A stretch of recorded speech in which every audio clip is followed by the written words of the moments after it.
Hello everyone, welcome to 10 Minutes Astrology. I'm Rod Chang, I'm your host, and today with me is...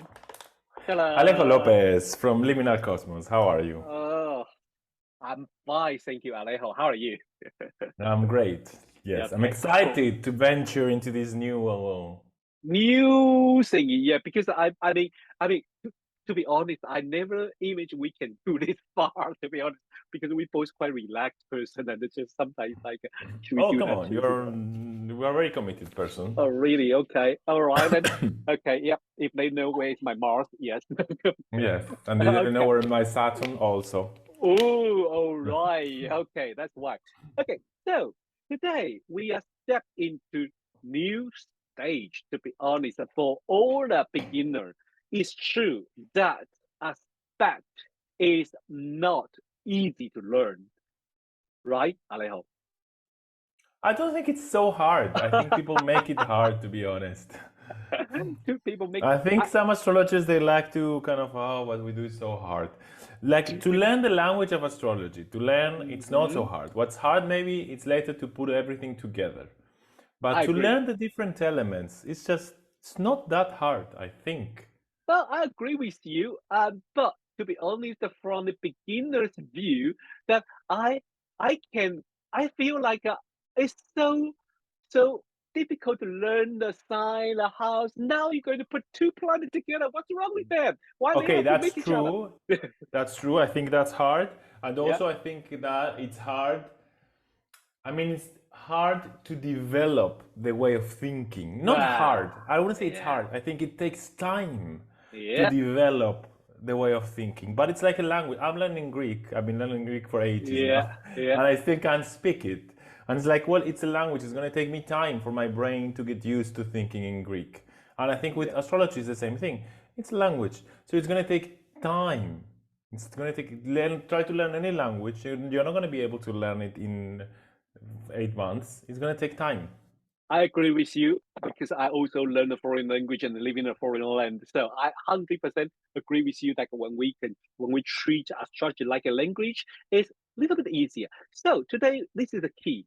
So aspect. So Alejo, could you tell us what is aspect? Okay, so we have the circle of the zodiac, and the Should I show the planets are chart? distributed. Okay, you can show Yeah. it. Okay, then continue. We have a circle of the zodiac. If you're watching it, you're seeing the circle now with the houses and the signs, and the planets are in a certain house or sign. Now, all of the planets are distributed within this circle. Yes? In a circle, we measure distances by degrees because a circle, how long is a circle? A circle is 360 degrees long. Yeah, so every circle has 360 degrees. So what we do is to look how many degrees do you have between each planet. Sometimes you have 1 degree, sometimes you have 3 degrees, sometimes you have 17, 20, 25, 30, all the way up to the other side of the circle, which is 180 degrees, right? So from all of these possible distances between two planets, from 0 degrees to 180 degrees, some of those distances, we consider them particularly special. So it depends on which astrologer you're asking to, but we kind of all agree that if two planets are on the same degree, then that's important. We call that a conjunction. If two planets are 90 degrees apart, we think that's important. We call that square. If two planets are right opposing each other, that would be 180 degrees. We consider that important, and that's an opposition. And then if two planets are separated by 60 degrees, we consider that a sextile. If they're separated by 120 degrees, we consider that a trine. We might later go and see what each thing exactly means, where it's coming from, why that name, why that distance and not other distance. This is just an introduction, but there's a reason behind everything. Some astrologers also use some other aspects, which are the semi-sextile, the quincunx, the semi-square, and the sesquiquadrate. I think for the moment we can stay with the traditional ones, and Okay. let's stay with the traditional ones. So basically, the idea is if you have a planet in a certain degree, you just count how many degrees there are, until you meet the next planet closer to that. And if you have one of these distances, 60, 120, 90, 180, or 0 degrees, then we know that's an aspect. Now, sometimes what happens is that the distance is not exact. For instance, in the chart that Rod is showing, if you're seeing this, and if you're not seeing, I'm just going to explain what you would be seeing. The sun is at 10 degrees of Cancer. And Uranus, I like to call it now that I'm in Greece, Uranus, is at 9 degrees of Libra. I want to be a little bit, I'm a bit snob sometimes. You are super snob. Yes. So it's a 9 degrees of Libra. So if you have a program, the program will show you a line and will show you there's a square there. It will show you the symbol of a square, which means it's a square, which means it's 90 degrees apart. But if you actually count the degrees, you're going to see that it's not 90 degrees, it's 89 degrees. Okay. So what we do is we apply what we call an orb. So we don't expect to have the exact 90 degrees distance. Mm-hmm. We have like a margin error. Remember, like when you were in physics in high school and you had plus and minus 2 centimeters, like you had the error margin. Ah, it's yes. like we have something similar. So each astrologer will give you a different number for that. I usually use 8 degrees for the square. I don't know, Rod, how many square? Exactly same. Yeah. 8. Which means that you would have a square not at 90 degrees, but if you run into any planet, which is at 90 minus 8 is 82 degrees, and 90 plus 8 is 98 degrees. So if you run into any planet that is between 82 degrees or 98 degrees from the original planet you're looking at, then you have a square.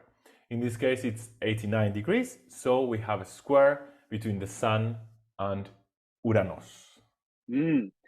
Okay, so another way to do it, another way to read it, very simple, okay? I know not everyone used to read the chart like this. If you click grid, and then you will see the symbol like this. It will tell you what planet they have aspect to each other if you read in the grid, okay? Like most people use the software from the astro.com or the or AstroGold, they all have a grid like this. Today I show you this just because I simplify, I only put the Sun and the Uranus so everyone can see it. Because if I give you all the planets, and then you will get a little bit of panic and don't know where to start with. Okay, so let me show you what exactly going to happen if I put everything in. So this is the chart you're going to see.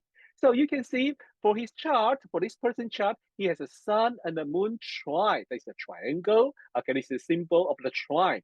And then you have the moon aspect with Uranus. Okay, so this is another way you can see. You don't need to count it, but if you can count it, it's good. But if you see the grid, learn how to read it. Okay, and then underneath, you will see the number with A or S.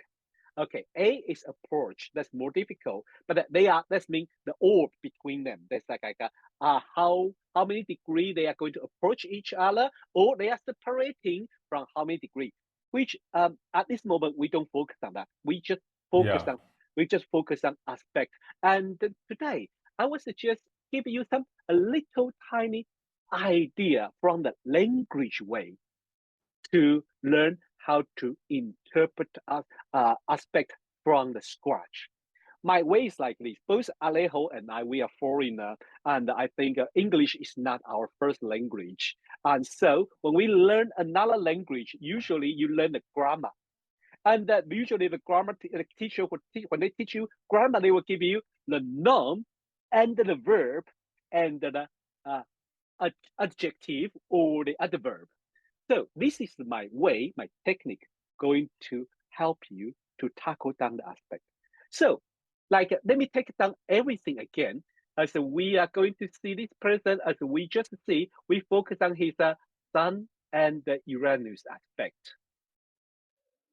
And then we already learned the Sun's meaning and the Uranus meaning. So how I'm going to interpret this set of aspects? First, I don't care about what aspect they are. I know they form an aspect. I know they are working together. When two planets form an aspect, they are they have impact to each other, they have influence to each other, or you can say they are working together. Doesn't matter this working relationship is good or difficult or easy or simple or they love each other. We don't care. First, we find the theme. Sun. Okay, I will pick up one planet and use it as a noun. Like a sun. I would say sun is I, or my father, or my president. Okay? And then Uranus. What's Uranus? Uranus keyword is revolution or different or technology. So this person, I have the leader of technology, or I am a revolutioner. I'm coming to change the world. Okay, so does that fit into this person's image? This person is Julian Assange, as I didn't hide the name. So I'm not go. I wasn't, try to choose the word to fit into his image. This is in his chart, and this set aspect is pretty close. Just 1 degree orb away to each other. So this is an easy way, but you can reverse each other. So, for example, I use the Uranus, sorry, Uranus. Uranus. Okay, I use Uranus as the Subject. Subject. So it would be technology. Then I use the sun as an action or a adjective like proud. Technology make me proud. So it's very easy way to read the aspect, and then we add the aspect square. We haven't talked about this, but square usually means a little bit challenge or a hard way to become this thing, which means if technology make me proud, or I'm the leader of the revolution, this way is through the difficult way, challenge way, and very slow moving way. So this is how I read the aspect. You see, it's pretty easy if you think in this way. Alejo, do you want to give another example or how you read the chart, how you read the aspect? No, I think it's perfect. I think it's excellent. It's a very a clear approach, and what I think you should do, like people should do, is to just for each aspect you come up with 5 or 7 ideas. Yes. These ideas, it's kind of very simple sentences, because also people, when because we read the books, so they're so complex of astrology, so you want to come up with complex ideas, but most of the time you need very simple and grounded ideas to understand the chart.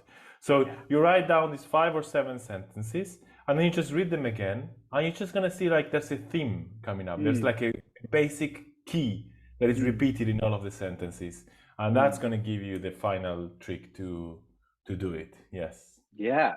Wow. So I think I couldn't believe I teach the aspect, and it sounds so easy. Well, Alejo, do you want to give everyone an exercise, or should we just jump into the chart first, or we are okay with that? I think we already talked about Assange, so we don't need repeat it. Right? No, I would suggest, because you did the Sun Uranus example, so I would suggest a very different aspect, which would be Sun Saturn. Okay. Let's say Sun and Saturn are linked together. So what are your ideas? I would say come up with 5 or 7 ideas of what's coming together. Yes. Yeah. So think about it as the way I use. So you use the sun first as a subject and use the Saturn to describe it. Okay. What's Saturn type person, or what's Saturn's action to describe the sun? And then you reverse it. You use the Saturn as a subject and use the sun to describe it. And then to find out what are the possibility, because I think astrology, our astrological chart give us the possibility and the potential. So help us to see all this potential in our life. And that's magic of astrology, which I really enjoy it. So Alejo, so next time, what are we going to talk about? I don't know. Didn't we say we're gonna have a week off? Yeah, I think I think we're going to talk about the maybe we should talk about the meaning of each aspect. Should we go through that? Yeah, we should go. We're gonna go through Yeah. all of the aspects so that Yeah. everybody can know all of the aspects Oh. and how to interpret them. Yes. So that would be our new season, I think, because we will need a whole lot of time to go through aspects. So we will talk about the different aspects, and we will go through the planet by planet. Not every one, Yes. but we will go through the aspect of this planet and what does that mean. And if you have that in your chart, how are you going to interpret it? And especially as we are familiar with the chart, we will come out with a lot of idea and example chart. And if you have any idea or you have like some story about your aspect want to share with us, please leave us a feedback in the comment area or join us on the 10 minutes astrology group on the Facebook. So we can find out, you can discuss with us, and sometime if you give us your permission, then we will talk about the chart or that particular aspect in our program. Okay, so thanks, Alejo. And I forget to mention about that. So because if you want to find Alejo, you can find Alejo on his Instagram at Liminal Cosmos. Yes, of course. My webpage is also Liminal Cosmos, and I'm open to consultations, and also I'm a psychologist. So if you want to do like a longer process, I'm also open to that. Yes. Cool. So thank you, Alejo, today to share this how to learn aspect with us. And everyone, see you next time. Bye. Bye bye.